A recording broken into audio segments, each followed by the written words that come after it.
se mutama wanje duduwe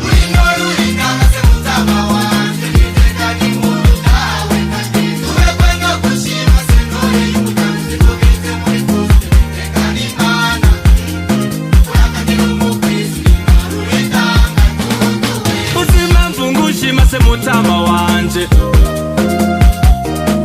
ni mamo y'Imana uriga kuruka bintu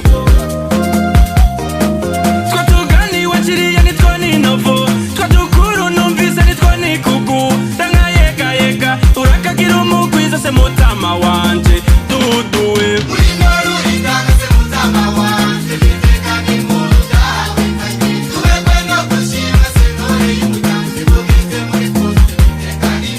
Mutama nyeni kirimba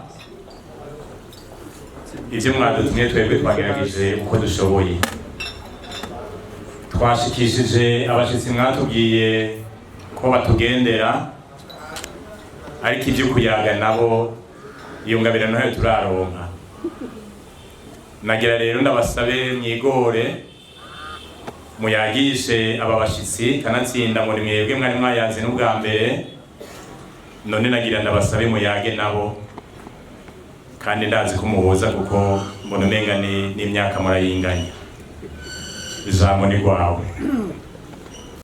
hanyuma niba tomora neza icyo ukeneye ubwo ni umwe urengeye uko twagize naho nyine ndakwishura tugira amahoro rero nyene irabwa nk'uko bavuze ko ubwo bumwe twari tumusanganye ndabaye ndashima cyane ndabasabye n'ubwo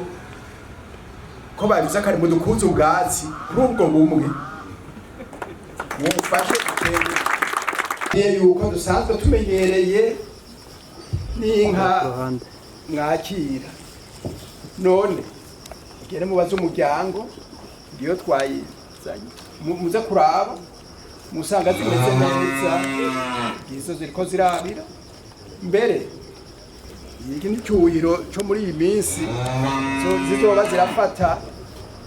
kurindira yuko muzoheza mukarabanye ko zabakundi mukagera mutugabi ubu rero hasigaye ahanyu mutugane n'umuryango muratubwira twebwe twamaze kwirya kara turanezerewe tugire Kristo cyane naganze Kristo natumye umuntu agenda kuziraba